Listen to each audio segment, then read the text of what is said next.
Good morning, everybody. Welcome to our fourth annual recap of the Legal Marketing Association Conference. This year, the conference was held in Las Vegas at the Aria Hotel. And each year, it gets bigger and better. There are more than 1,500 attendees this year. That's compared to even just a couple of years ago when there were 1,300 attendees. Every year, there are people from more and more countries. I don't even know how many this year. It's more and more vibrant. It's a larger conference, but as we know, larger doesn't necessarily mean better. However, it is better. They are doing a terrific job of keeping on top of the hot topics in marketing, and as the scope of marketing expands, covering all the bases. Also, they keep bringing in new speakers, so there's fresh speakers and fresh material. Just definitely well worth the price. In this recap, what we try and do is a lot of the conference is geared to larger firms. And when they reference smaller firms, they're talking a lot of times about firms of 300 is a small firm, whereas a lot of the firms we work with are 30 lawyers and sometimes, or 30 professionals, and sometimes it's 3 professionals. So what we're trying to do today is give you the messages that are very important in the legal marketing space, and so you can think about how you can implement them in terms of whatever scale you work on. And two, because the conference is so large, it's impossible to cover all the topics. This is just touching the bases on some of them. They will be posting the video, the audio, and of course, for a price, you can buy everything you want. All right, so my name is Sharon Berman. My company is Berbay Marketing and Public Relations, and we create the visibility and credibility that fuel revenue growth. And just really happy to have you here today. So what are just some of the key takeaways? This picture basically says it all in many ways.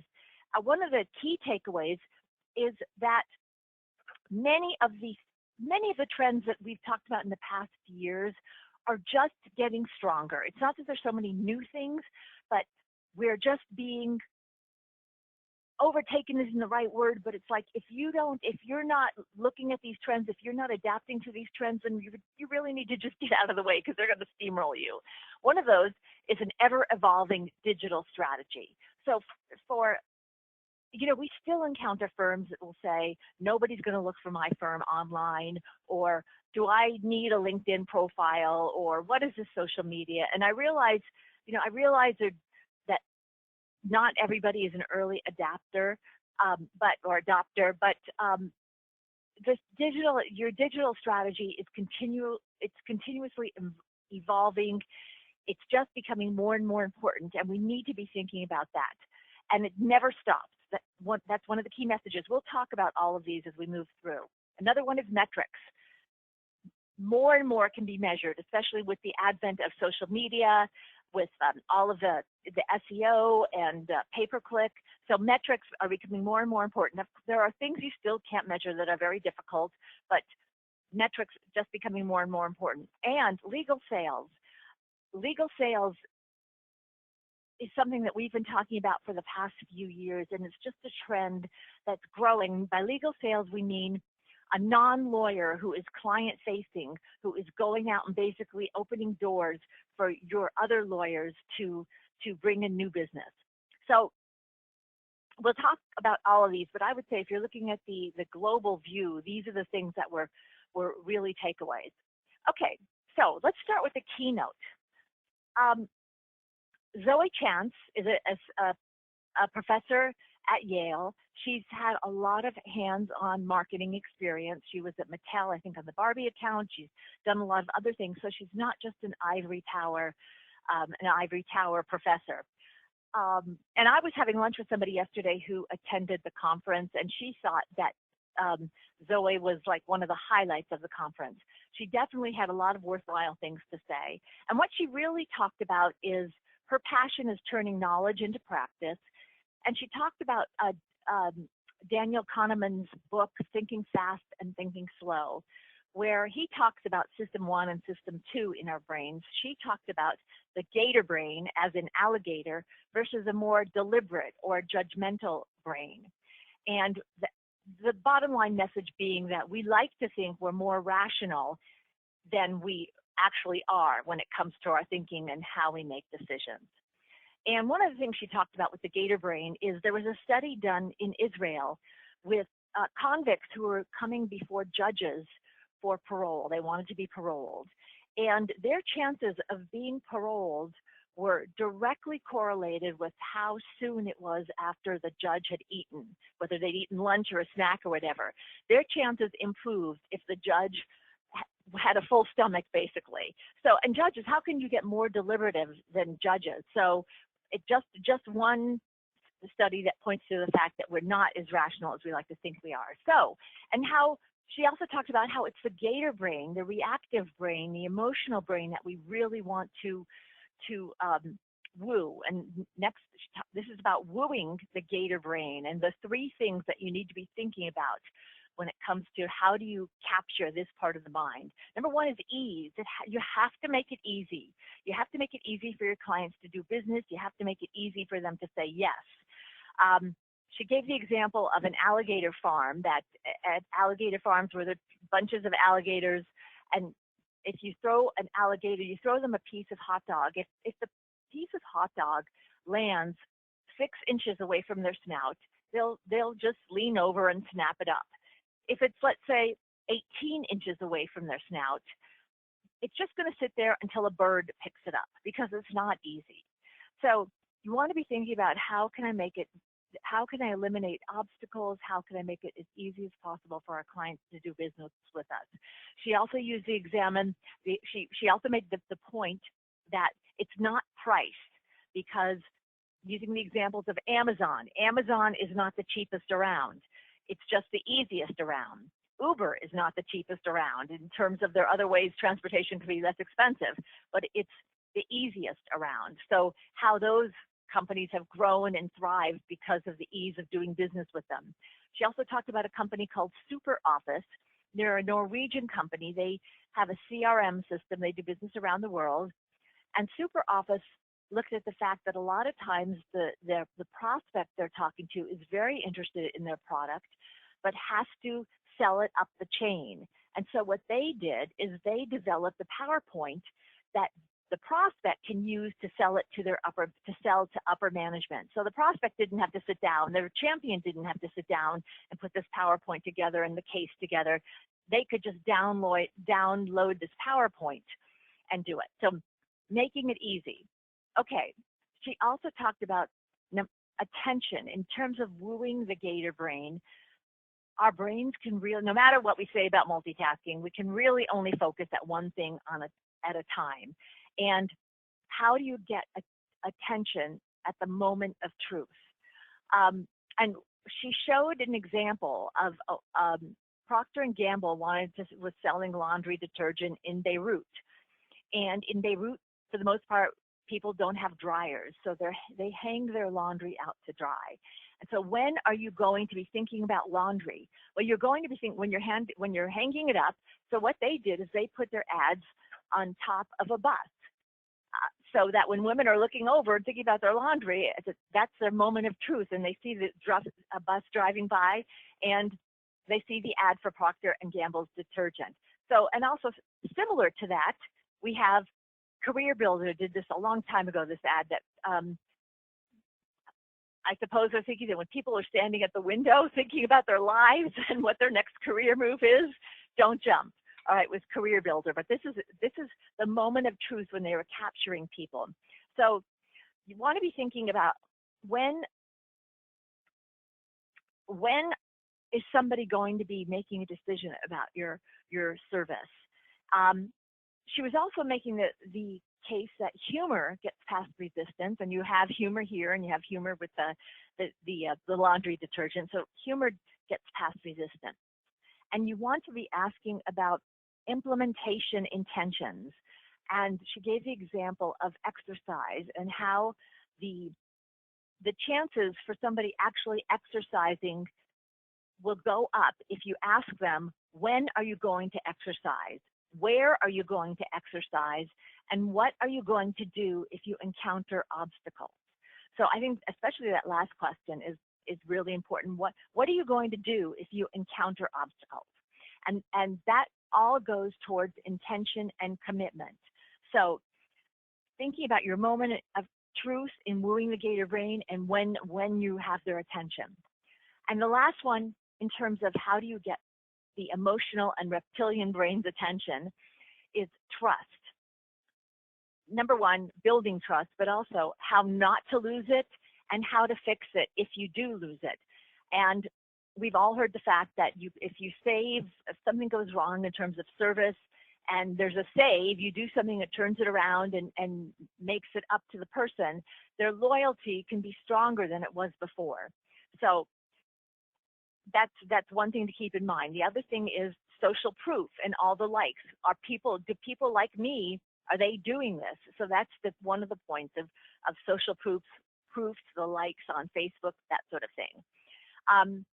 And also, one of the key questions she suggested that you ask is, what would it take to have this happen? And because something like that empowers the person and you're moving them from a judgment mode to an empowerment mode. So what would it take to have you switch intellectual property firms?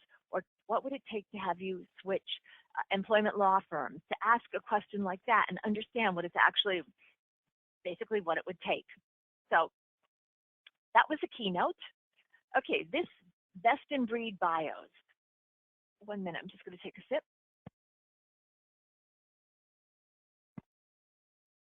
Best in breed bios was worth the price of the conference itself. Done by Anne Heathcock and Mary Trice at Winston & Strawn. Winston & Strawn was redoing their website. Their new bios aren't up yet, but they had done a deep dive in terms of what makes a good law firm bio. And most likely you've all heard that bios are the most often viewed part of a website. So you want to make sure that they quickly and succinctly tell your story. So what they did is they assessed the landscape and then they looked at what makes a good bio today. One of the things, and no surprise to anybody, that many law firm bios look the same. Okay, the photos tend to be small. If you look at, no offense to Mr. Roberts here, but you look and the photo looks like it was taken with an Apple iPhone and they said, can you stand up against the wall and we'll take your picture. So there's not a lot of there is personality, but it's not the kind of personality I think you want to sell. So how do you get away from this and what do people want today? So we'll talk about the traits and then look at some examples. Okay, first of all, you have to remember you have 8 seconds to get a person's attention and have them decide whether they're going to be drawn in and click further or whether they're on to the next thing. And you also only really have the first 150 characters. So you have to be very careful and use them wisely because once they're gone, the person may be gone. Some of the characteristics of today's bio. The photos are extremely important. Ideally, they need to be large, much larger than we see them.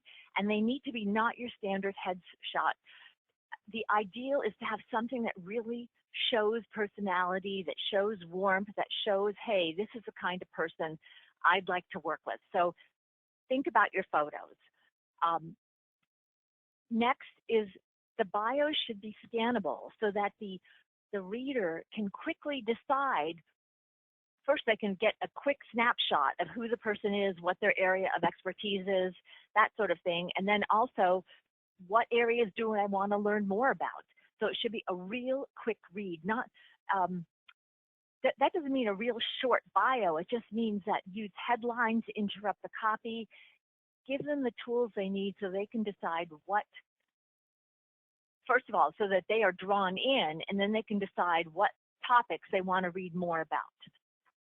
Also, you want to keep in mind that for the most part, people are not going to come to your website through the home page, especially when they're doing a search on a particular lawyer or a particular practice area. They're going to come in directly to the bio. So the bio has to tell your firm story as well as the attorney's story. And that's a really important point. You want to think also in terms of how can these bios be printed? I'm sure you've seen on a lot of bios, you have a little PDF, a little printer icon, because what a lot of prospects do is they'll print out several bios and compare them side by side to see, look at what the schools are, expertise, what are the other credentials, and you. It's just like everybody today. The visuals are so important. So you want to be looking at how does your bio print out and how does it compare to your competition.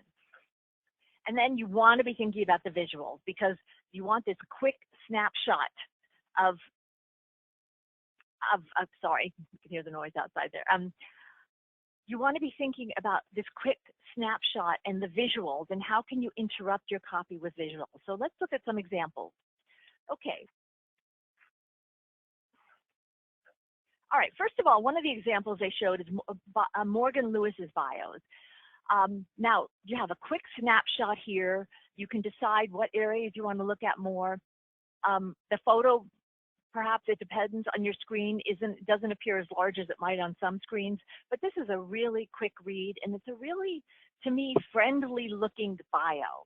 Not so much it's the photo, but it's also the way it's done.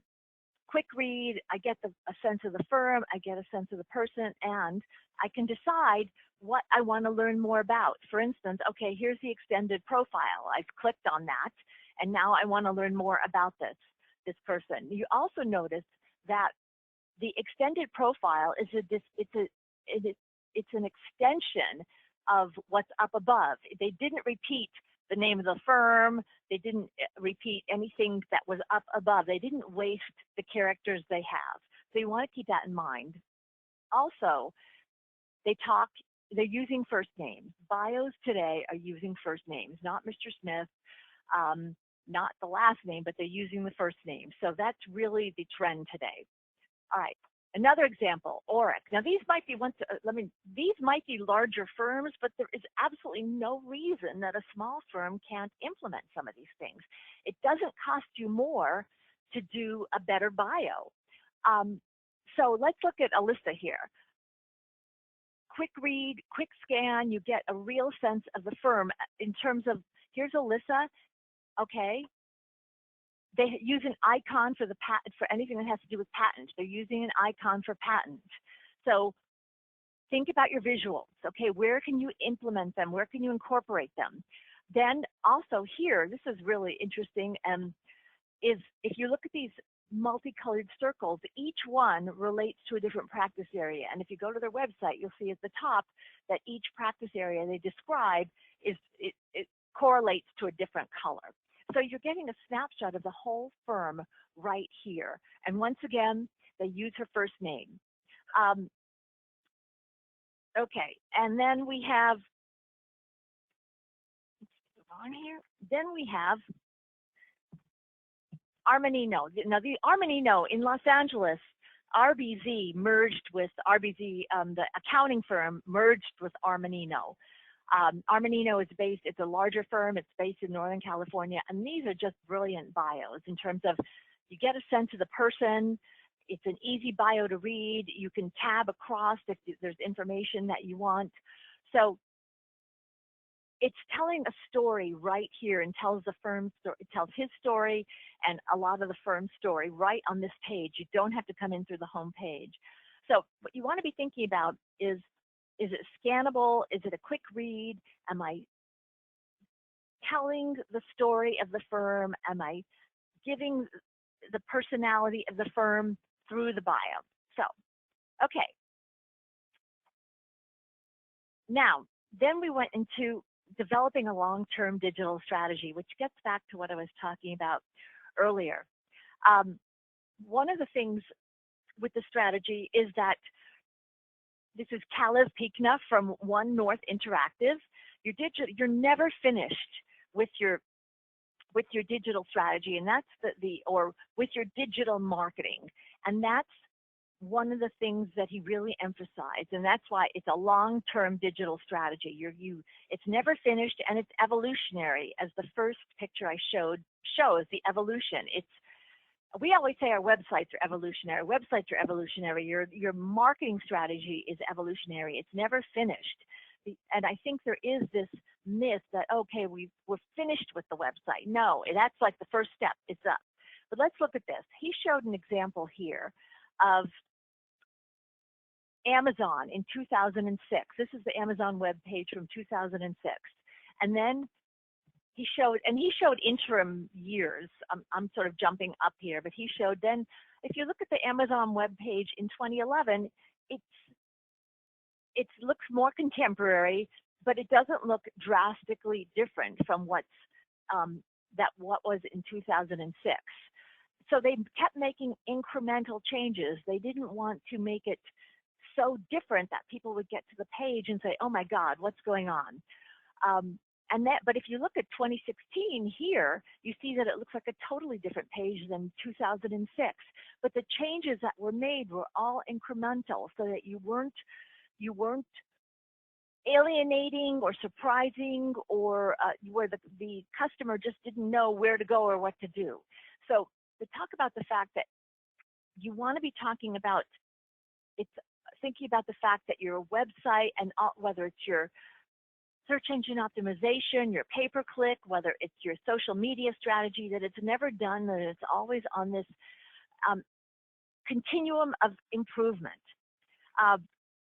And that you're redesigning constantly, but you're doing it in small incremental amounts. So here are some of the characteristics he mentioned about developing a long-term digital strategy. Number one, there's endurance. Okay, it has to be, you're in it for the long haul. And he suggested thinking about, for example, a website that you get your website up. That's version 1.0. Then as soon as web 1.0 is up, you're on to 2.0, and it's an enhancement in 3.0. And it doesn't mean a new website, but it means, okay, this is up. Now what are we going to do to keep improving it? And now what are we going to do? So you want to be thinking about your thing, think in terms of releases, as opposed to, okay, it's up now, next time we're going to do it 2 years from now. And you also keep in mind that a website, the shelf life of a website or any marketing material today is 18 months to 2 years. We often talk with firms where they're like, well, we just did our website a few years ago. That's great. And I understand doing websites. We all understand doing websites are Herculean tasks. But what you want to do, there's just no way to avoid it. If you're really going to stay ahead, if you're going to have that competitive edge, it's whether it's redoing or revitalizing your website, it's a continuous process. Okay. He also suggested thinking about program versus project, that a project is something that has a start and an end, and it's execution oriented, and it's done, and it's usually, in his words, it's usually assigned to a lower level person. Whereas a program has more high level management attention on it. It's an ongoing, and the program is ongoing, it has more attention. And so you want to be thinking in terms of programs versus projects. He also suggested rethinking how you scope budgets. And he's saying that more professional service firms are moving to quarterly budgets as opposed to annual budgets, because it's more predictable in terms of the amount of money you're going to be sending. And it means that you don't have to come and do a big ask once a year and say, okay, this year we want to do this program and I need 200,000. It's easier to come and say, this quarter, this is what we're going to do, and we need 50,000.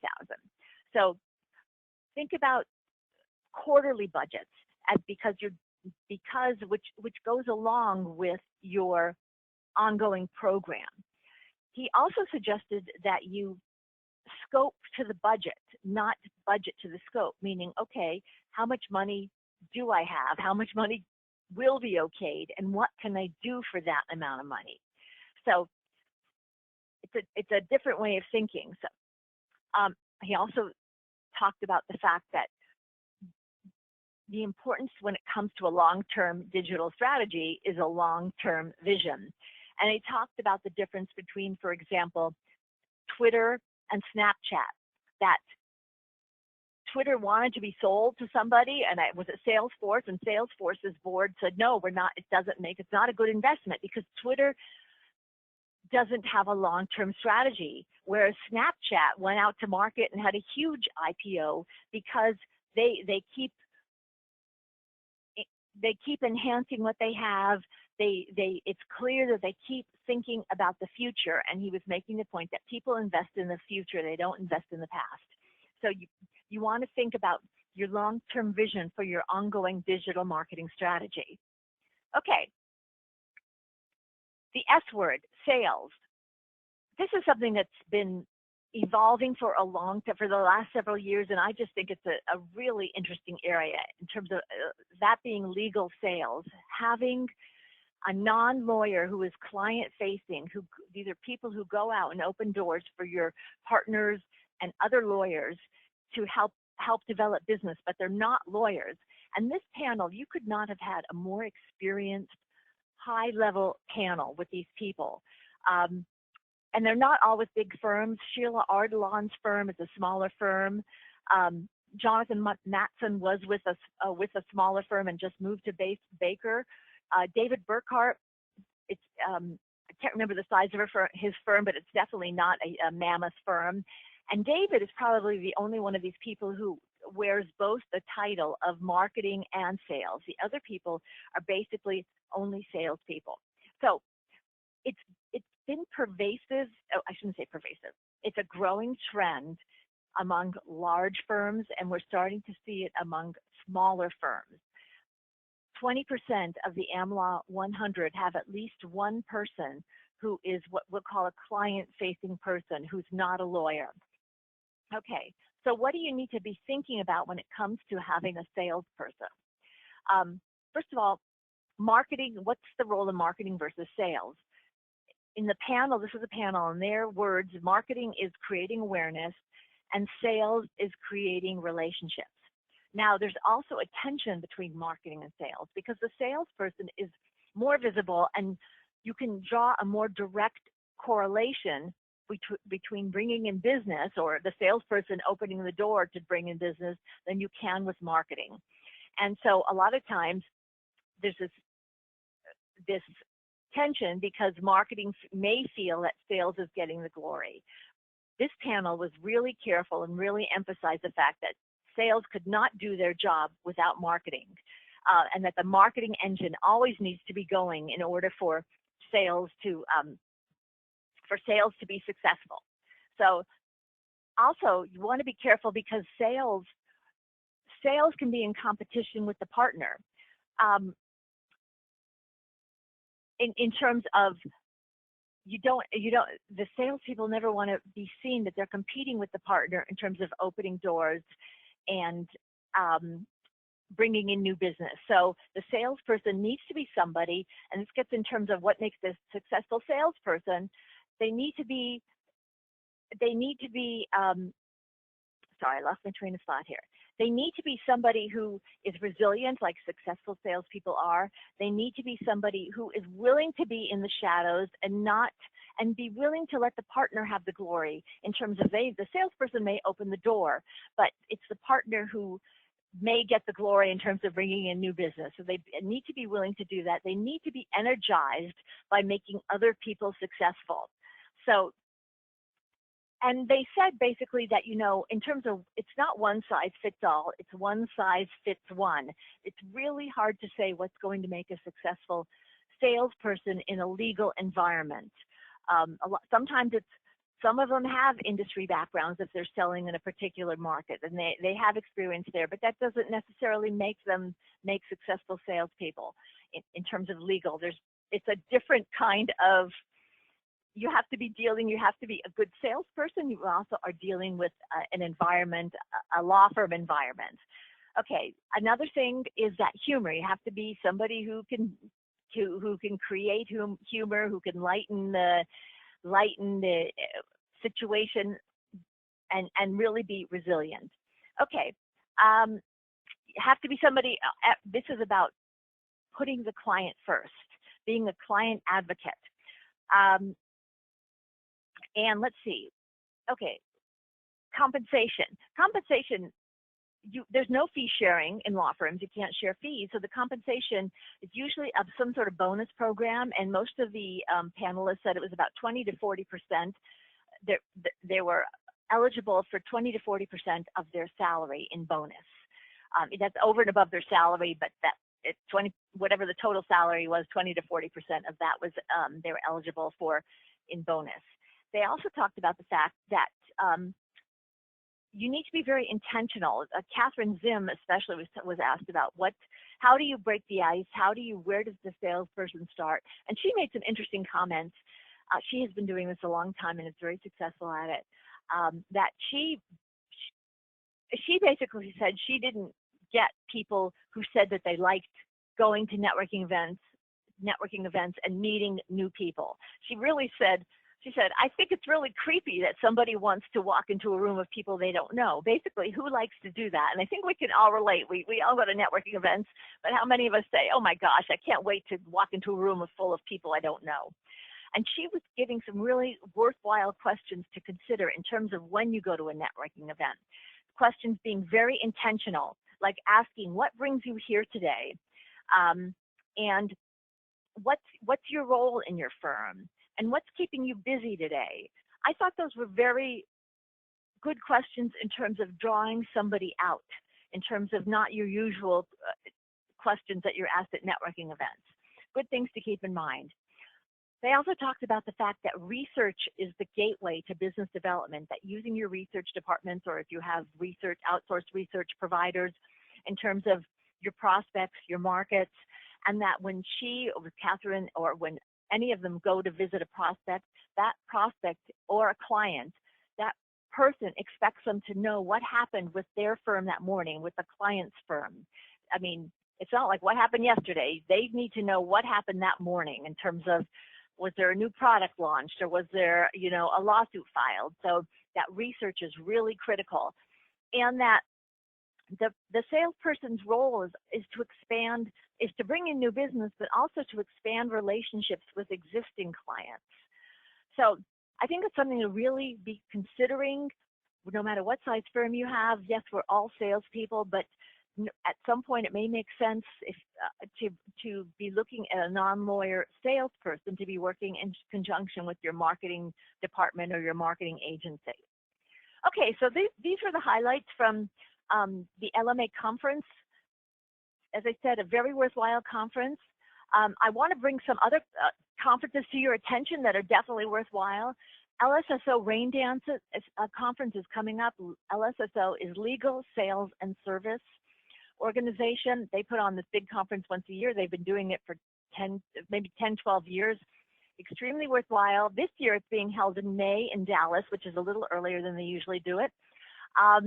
It's a smaller conference. There are probably like 150 people, fairly high level. I've attended for the past several years, definitely worthwhile. The Marketing Partner Forum is going to be held again at Terranea in Rancho Palos Verdes. I mean, it's worth going to the conference just for the location. But Marketing Partner Forum, again, a smaller conference, very high level people, a lot more lawyers attending, as well as marketing people. Very worthwhile, good information, actionable information on both of these conferences. And then if you want to put it on your calendar, LMA next year in New Orleans, April 9th through 11th, so you can put that on your calendar. These are all worthwhile, and we will be having recaps. So once again, thank you so much for listening. If you have any questions, if I can provide more information, if you want to hear more about the conference, please email me or give me a call. And please keep your eyes and ears open for our next upcoming webinar. Thanks very much.